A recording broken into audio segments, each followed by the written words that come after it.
Are you addicted to social media? Whether you acknowledge your addiction or are in denial of this addiction, this is an episode you need to hear. Tune in and learn why anyone who uses social media is an addict, how the social media dopamine loop works, and how it affects your content creation, how like culture is influencing your leadership, the toxic effects of comparisonitis, and 6 steps to break your addiction to social media. Now, exciting news. My new book, Potent Leadership, will be released on July 13th, 2021, with pre sales starting next week on June 28th. Every single person on the book waitlist will be gifted with 3 bonus activation audios plus 3 training sessions with me. These are 3 live training sessions that will be hosted once the book launches, plus the opportunity to win a one-on-one coaching and mentorship session with me. All you have to do is add your name to the book waitlist today. And the website link for that is www.potentleadership.com, or you can text #potentleadership to 1781-336-0160. I also want to share something that I have totally been digging lately, and that's Raya Organic CBD products made by the creators of Symbiotica, which is another wellness brand that I absolutely love. Raya CBD products work insanely well, and unlike many CBD lines, and trust me, I've tried so many of them, Raya contains the cleanest, purest, and most bioavailable ingredients, making it incredibly easy for your body to assimilate and immediately relieve inflammation, ease your nervous system, and help you sleep through the night. I can offer you 15% off your entire order. All you have to do is head to rayaorganics.com and enter the discount code A6 at the checkout. So go stock up on your CBD products. You can thank me later. And if you consider yourself to be awake and aware and a major truth seeker during these weird times that we are living in, and you want to talk more openly about what's happening in the world without the fear of being censored, then head to rubyfremon.com/awake-aware to start receiving my Awake and Aware emails, and join the Awake and Aware community on Telegram at rubyfremon.com/telegram. Now, whether you are a loyal listener, thank you so much, or brand new to the podcast, welcome. Please take a moment right now, just hit pause and download a few episodes and drop a rating and review on iTunes. Every single rating, review, and download helps to get this podcast out to more leaders around the world. Now, it is time to break your addiction to social media. Beyond the narrative, underneath the veil of illusion, and deep within your center, therein lies potent truth. Welcome to Potent Truth, where today's leaders, changemakers, and light carriers come together to question the narrative, arrive at potent truth, and lead with sovereignty. What is potency? It's who you are beneath the masks, facades, and protective gear. It's the medicine humanity yearns for, cries out for, prays for, and needs. Your potency is what sets you apart, magnetizes your following, and creates movements. Join me, Ruby Fremon, for weekly guidance, channeled messages, and potent conversations that will take you on a journey of self-discovery. I am here to guide you to a place of unraveling the programming that's been keeping us stuck for generations, unlocking potent truth and expressing it through sovereign leadership. It's time for change. It's time for potent truth.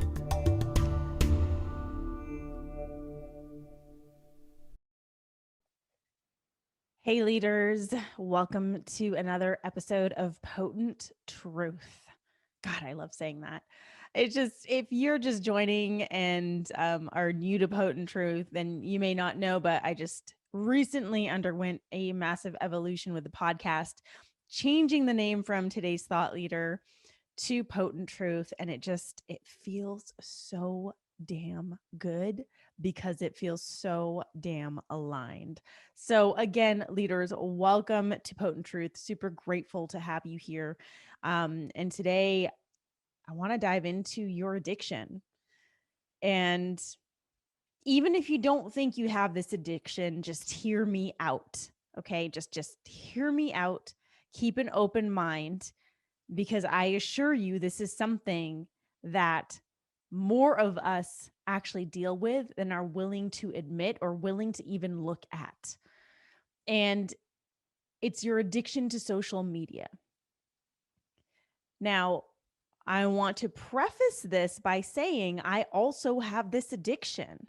And like many addictions, uh, we can break the addiction, but the possibility of us bringing that addiction back into our life is there. And that's what is happening with social media. So for me, yes, I am addicted to social media, and yes, I am also constantly breaking that addiction. And I'm going to share the process of how to break your addiction with social media closer to the end of this episode. So stay tuned, keep listening. But first, I want to talk about the actual addiction, because addiction can be something that is really hard for us to admit that we have, especially for those of us who have battled other types of addictions, such as myself, like addiction to drugs and alcohol. And once you've reached that place of sobriety, it can be tough to admit that you still have these other addictions in your life, but we do, right? Like there's so many other things that we can become addicted to in our lives. It's not just drugs and alcohol or gambling and sex. It can be food, it can be television, it can be addicted to the thought of escaping. And so you use anything and everything to escape your life. It can be the internet, it can be social media, it can be your phone. There's so many different ways that there's so many different forms of addiction that we don't really talk about enough. And social media, I know we do talk about a lot, but what we don't talk about is the reality, the truth behind it, why we have these addictions, and how more of us than we'd like to admit actually suffer from an addiction to social media. So, again, just hear me out, keep an open mind. Okay, let's start with the fact that social media is literally built to feed addiction. Like the way in which social media was built was so intelligently designed specifically to fuel addiction, because they know the people who built the biggest platforms, biggest social media platforms in the world, knew that if they could create an addiction, if they could feed create an addiction and then feed that addiction for you, you would stay on their sites, and then they can gather your information and make money that way. I mean, that was all described in The Social Dilemma, and I don't want to talk about that, but that is what is happening. So, social media is built to feed your addiction. The likes, the like button, the shares, the follows, all of these things fuel your basic human need for love and belonging, as well as your esteem needs. Now, if you're a human being, which I assume you are because you're listening to this podcast, you and I share the same basic human needs. Maslow's hierarchy of needs. And I refer to Maslow a lot. I also refer to Maslow a lot in my upcoming book, Potent Leadership, which, by the way, goes on pre-sale next week. And I'm so excited. But anyways, we all share the same basic human needs. And the likes, the shares, the follows, all of these things feed this basic human need for love and belonging, as well as our esteem needs, how we feel about ourselves. Every single notification that you get for a like, for a share, for a follow triggers the release of a neurotransmitter called dopamine, which makes you feel really fucking good. Now, we all have dopamine. Dopamine is released in a multitude of ways, including when we have sex, when we eat food that we crave or that we enjoy, or when we partake in addictive behaviors or in activities that bring us joy, when we work out, etc. Like, this is a neurotransmitter that's released in a lot of different ways. But when it's released, we experience those feel good feelings. Like, it's very visceral. It hits us mentally and physically and emotionally, and we feel good. And with social media, we have the power to give ourselves dopamine hits with a quick tap of the thumb. That's all it takes. That's all it takes. Just a quick tap of the thumb, and you can give yourself a hit of dopamine, which is why it's easy to create this addiction. Now, this is something that I call the social media dopamine loop. And I talk about this in greater detail in my upcoming book, Potent Leadership, which officially releases on July 13th. But the pre sales, like I mentioned, the pre sales are opening on Monday, June 28th, which is next week, my friends. So get on the wait list for that book. And by adding your name to the wait list, you're also going to get some bonus gifts from me, which include activation audios, as well as access to some free live training sessions that will be hosted directly with me. So head to potentleadership.com and enter your info there, or you can text hashtag potent leadership to 1-781-336-0160. Now back to social media and your addiction. We all have this addiction. And like I shared, social media platforms are built to feed this addiction. So don't feel bad about this. I'm not saying all of this to make you feel a certain way. My intention is only to get you to a place where you can really acknowledge that you have this addiction. Okay? It's important to acknowledge that you have this, because this addiction is impacting your content creation. The real question is, how is your addiction impacting your content creation? Now, is your addiction influencing you to create and share content that simply keeps you feeling loved?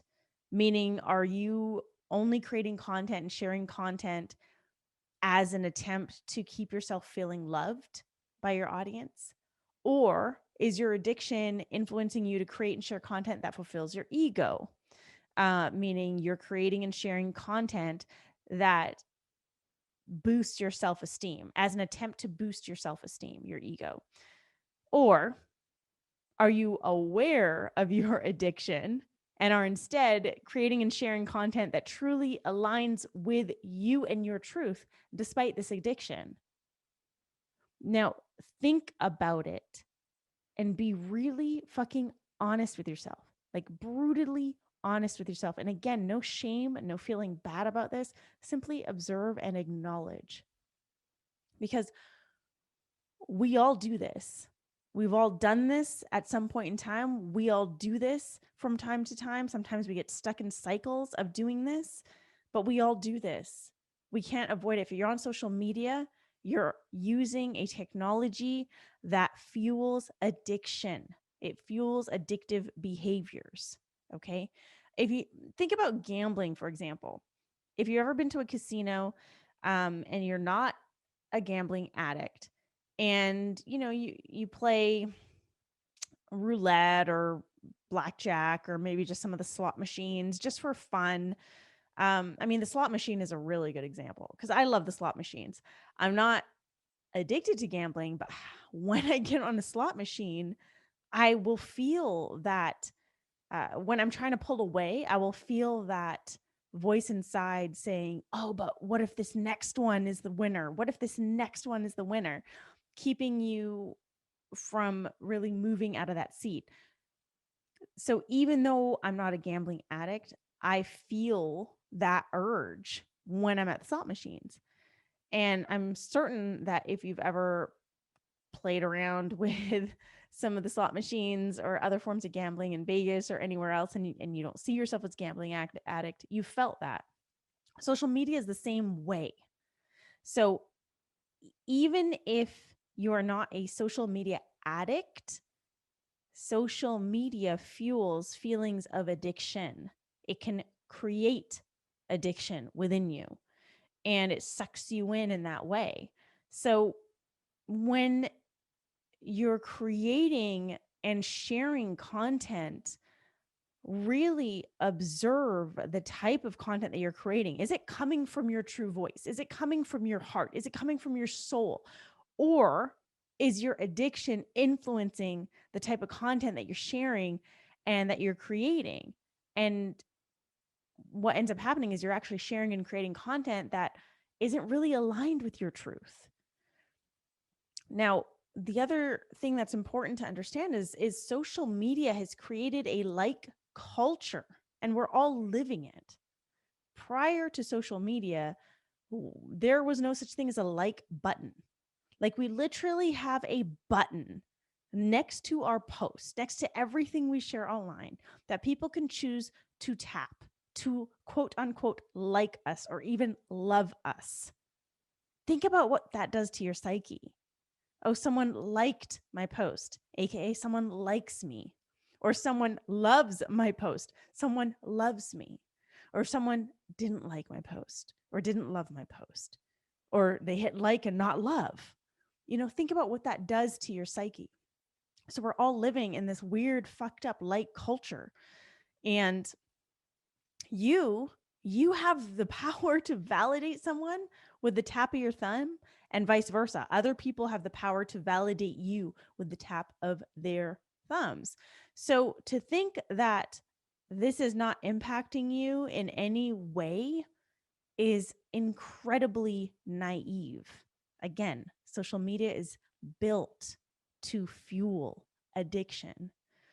And this light culture that we're all living in right now, it has the power to influence your content, what you share, how much you share, how much you show up, how you speak, how you show up, how you label yourself, what you call yourself, and who you be. All of which makes it so much harder for you to uncover your true voice and tap into your potency, your medicine, the medicine that you have to offer the world. Now, you're either consciously or most likely unconsciously obsessed with getting positive social feedback. And again, I admit I am as well.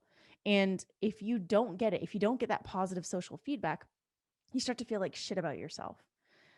And when you start to feel like shit about yourself for not getting the positive social feedback, you might start hiding from social media. You might start running away from social media. You might start wearing even more masks on social media, or push even harder for those dopamine hits, which leads you to create more misaligned content.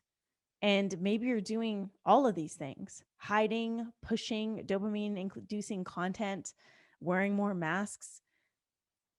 I mean, all of this is just a vicious, vicious cycle that's leading you astray from your truth, from your voice, from your potency, from your magic, from your medicine. Now, I am old enough to say that I grew up without internet. I believe internet came into my life around the age of, it was when I was a teenager, like maybe 13, 14. Prior to that, we just had like the Commodore 64, Atari. Nintendo came out. Um, in school, we used to play this game, educational game called Oregon Trail. Um, Anyways, totally aging myself.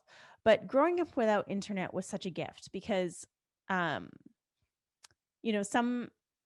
some definitions do describe me technically as a millennial, but I don't consider myself a millennial because I had the gift of growing up without internet. So I remember what life was without the internet, without cell phones, without pagers. I remember what that life was like. And when you remember what that life is like, I personally believe it's easier to take breaks off of social media. It's easier to detach from social media because we remember, those of us who do remember, we remember that life goes on without the internet and without our cell phones and without our devices. However, there are many of you who don't remember days without internet, who as a child, you had access to the internet. It might have been slow dial up internet, right? But it was internet. Like it was there in your awareness, it existed. You didn't have to use dictionaries and book encyclopedias to do your actual reports for school. You didn't have to use a typewriter to write up your reports for school like I did. Um, but the existence of the internet and social media is a gift, right? I've talked about this many times before. It's such a gift. We're able now to see what's happening in other places in the world that we never had access to. We're able to connect with each other in different ways, connect with people whom we'd never be able to connect with prior to the internet or social media. Um, but it's also impacted our mental health in such a negative way. You know, kids these days, and I have nieces and nephews, and I see them, and they're like, they can. It's like their lives revolve around what they see online, around TikTok, around these videos that they watch in YouTube, and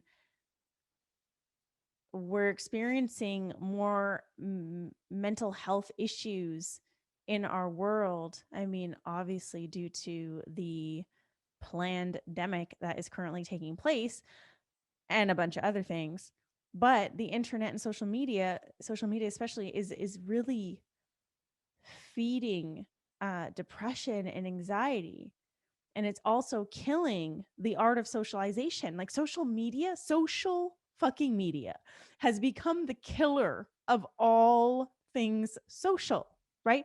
How many times have you gone to a restaurant only to look around and see groups of people, families, groups of friends sitting at one table, but all of them are on their phones? Or maybe you've done that and you found yourself doing that. I mean, social media is killing our ability to be social. And when it comes to mental health, let's address comparisonitis, or what I like to call comparisonitis. I talk about this in my book as well, but I want to talk about it here with you because this is something that is plaguing our collective. And your habit of scrolling is fueling toxic feelings of comparisonitis. And if you think you don't scroll, or want to try and tell yourself that you don't scroll, I beg to differ and I challenge that. Just think about the last time you were in a lineup for something. What's the first thing you do? Usually it's pull out your phone and start scrolling. What's the first thing you do when you have extra time on your hands? Usually it's pulling out your phone and scrolling. Uh, it's a way that we check out from life, but every time you scroll, you're actually fueling these feelings of comparisonitis. If you've ever felt like shit about yourself after scrolling, that's a sign that you're suffering from comparisonitis. What you do is subconsciously you are looking at all these different profiles and posts from other people and storing them in your memory bank. And if you think this isn't impacting you, I'm telling you it is. I'm challenging your denial. Basically, I'm challenging it. We all do this. It's hard to not compare when our social media feeds are just filled with other people's shit. But what you have to remember is that the online world is not the real world. All you're seeing are people's highlight reels and curated content. Like people are consciously selecting what they want to share online. They're not sharing everything. And usually people are sharing content to fulfill an identity that they choose to convey. And you do this too, right? You want to convey that you're super confident. So you only share content that shows that confidence. We also see on the opposite side of the spectrum, like people wanting to prove that they are vulnerable. I need to prove that I am real and I'm authentic and I'm vulnerable. So I'm going to share this picture of me crying. But how authentic is that? Like, what are you going to do in the middle of crying? Take a picture of yourself and then post it on social media? What the fuck is that? Right? So, what you're seeing on social media is not real life. These are not the lives of the people that you are looking up to. These are just highlight reels, snippets. You're probably only seeing like 5% of their life. And in the meantime, you are killing your self-esteem with comparisonitis. And that's not the only thing. Comparisonitis is the ultimate killer of potency. Potency being the medicine that you have to offer. Potency being your unique gifts, your unique voice, your unique essence, who you be beneath all the masks and the facades. Comparisonitis kills all of that. You are obsessed with what everyone else is doing when you need to focus on what you are here to do and who you are here to be. You're fixated on the numbers and the optics and how you're perceived when you need to be focused on the people that you're here to serve. And you're sacrificing integrity for the likes when you need to be embracing your potency and sharing your truth. And for what? For the dopamine hits. Now, the good news is that this addiction to social media is an addiction that you can break. And as promised, I want to share with you 6 steps to break your addiction with social media. So, step number 1, and this is like seriously non-negotiable. Take a 7-day minimum break from social media to reset your system. And when I say system, I mean like your nervous system, your emotional system, all your systems. You need a major reset. So take a 7-day minimum social media break. And if you think you can't because you're going to lose the algorithm or people are going to miss you or your business is going to suffer, let me tell you, as someone who has taken breaks as long as 1 month, no one's going to fucking miss you. Okay. They've got too much other shit going on in their feeds, too many other distractions to say, oh shit, I miss Ruby in my feed. Like they won't even fucking notice and your business will go on. So step 1, take a minimum 7-day break from social media. Step 2, during this time on your break, you need to give yourself what you need to fulfill your esteem needs and your need for love and belonging from the inside out. So instead of seeking it through social media and the validation of others, how can you fulfill your own esteem needs? How can you fulfill your own needs for love and belonging? So journal. Even if you're not a journaler, just journal your feelings, journal what's coming up for you, because during this time, I'm sure that a lot of shit's going to come up for you. Write just to write with no expectation to share it on your social media. Just let yourself flow. Spend time with people that you love, people who love you. Do things that bring you joy. Spend time outdoors. Give yourself the opportunity, like a real opportunity, to return to your truth and reclaim your potency during this time. So that's step number 2. Step number 3 is when you do return to social media, and this is mandatory, unfollow or mute anyone who triggers your insecurities or feelings of comparisonitis to rise. Now, when I say unfollow or mute, unfollow would be the stronger option. Usually people will opt for mute because they feel bad about unfollowing, but who gives a shit if looking at their content doesn't make you feel good? Just fucking unfollow them, okay? Again, they most likely will not notice that you've stopped following them. You need to clear out your online space because your online space is still your energetic space, and energy is everything. So unfollow, mute anyone who triggers your insecurities or feelings of comparisonitis to come up. Anyone whose content makes you feel like shit about yourself. And also realize this, it's not the other person that is actually triggering you. It's not the other person who is making you feel like shit. It's your own shit being projected to the surface because of what you see in them. Okay. But it'll be great for you to Just clear that space so that you can have sovereignty of your feed. Step number 4, and this is really important, set boundaries for your time on social media and be highly, highly, highly intentional with the time that you spend online.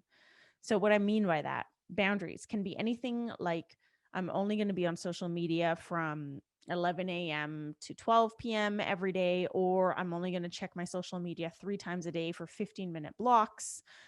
Just set boundaries for your time on social media so that you don't just go to social media to scroll to pass time. And then when you go on social media, be super intentional with that time. So if you say, oh, I need to go on social media right now to check something, then make that intention. I am going on social media right now for the next 15 minutes to check on my posts and engage with anyone who engaged on my posts. There you go. There's an intention. And once you've completed that, get the fuck off social media. Okay. Step number 5 is, so now you're back on social media, you're setting these boundaries, you've unfollowed and muted a bunch of people. Start taking 1 day off of social media per week. And I say 1 day minimum. Start taking 1 day off every single week, non-negotiable. I like to think of this like fasting. So when we fast regularly, we are offering our digestive system a much needed break. And days off social media also offer your nervous system the break that it needs. Okay, so start taking 1 day off per week off of social media. And then number 6, and this is crucial, and this is what I'm talking about at the beginning, you've got to be aware of your addiction and how easily it can become triggered. Just because you break the addiction by following these 6 steps doesn't mean that the addiction won't be triggered to come back into your life at some point. Because again, social media is built to trigger addiction. It's built to fuel addiction. So anytime that you feel those feelings of addiction arise, or you notice yourself breaking your own boundaries and spending more time scrolling than you really want to, take another week off of social media to reset. And again, no one's going to fucking miss you. Just take that time to yourself. The more detached that you become from this addiction, the more you're going to begin to feel your potency and experience your truth. And what you really, really need to understand is that your audience doesn't want another cookie cutter leader to look up to. They don't want to be appeased. They want to see you and feel you. And your authenticity, your truth, your potency acts as autofiltration to filter out those who are not meant to be in your community and to attract those who are. Being your potent self is truly the most powerful way to curate a real community, a community that truly aligns with you and your work and your message and your presence. And isn't that what you want? Right? Because if we just continue to obsess over the numbers, then all we're doing is diluting ourselves. You know, we're sacrificing our truth, our integrity, our potency just to get bigger numbers. Like, come on. Leadership isn't about that. Leadership is about the impact that you have on the people that you're here to serve. So follow these 6 steps to break your habit of social media, your addiction, to social media. And start becoming super aware of the ways in which you use social media, how you're using social media, why you're using social media, the time that you spend on social media, and the addiction that you do have. Now, again, I dive into this topic in greater detail in my book, Potent Leadership, Drop the Mask, Ignite the Real You, and Reclaim the Leader Within. Now, so exciting. Like I literally, I can't believe this is fucking happening, but pre-sales for the book open next week. That's a Monday, June 28th. And if you get on the book waitlist or are already on it, thank you. You will receive 3 bonus activation audios plus free access to 3 online training sessions that I will be hosting live. Plus, your name will be entered to win a one-on-one coaching and mentorship session with me. So get on the book waitlist at www.potentleadership.com or text hashtag potent leadership to 1781-336-0160. And I just want to say thank you, thank you, thank you for your support with this book. It's been such a journey to write this during a time when leadership is truly being challenged in our world. I'm so excited to share the message with you, and I really feel you're going to dig it. So get on the book waitlist. And as I mentioned in the intro, make sure you stock up on the cleanest, purest CBD products out there. RayaOrganics.com. Just enter the discount code A6 at the checkout for 15% off. And again, let me remind you, I don't just sign up to be an ambassador or an affiliate for all products. You've probably never heard me offer anything like this on my podcast, and I'm like 200 and something episodes in. I chose to become an affiliate for Raya Organics because I believe so much in their products, and it's truly like the best CBD products out there. So get your 15% off, use the discount code A6, and those links and more will be in the show notes, so be sure to check that out. Thank you so much for joining me for another episode of Potent Truth, where I am taking you on a journey to challenge illusion and lead with sovereignty. Please, please, please download a few episodes and drop a rating and review on iTunes. Every single download, every single rating, every single review helps get Potent Truth out to more leaders around the world. And be sure to connect with me on social media at I am Ruby. My favorite places to hang out are Instagram and Twitter. And of course, you can join me on Telegram, rubyfremon.com/Telegram. And final reminder, don't forget to get on the wait list for my upcoming book, Potent Leadership. Just head to potentleadership.com. Now, that's it for today. Make sure that you check back on Monday for a brand new episode of Potent Truth.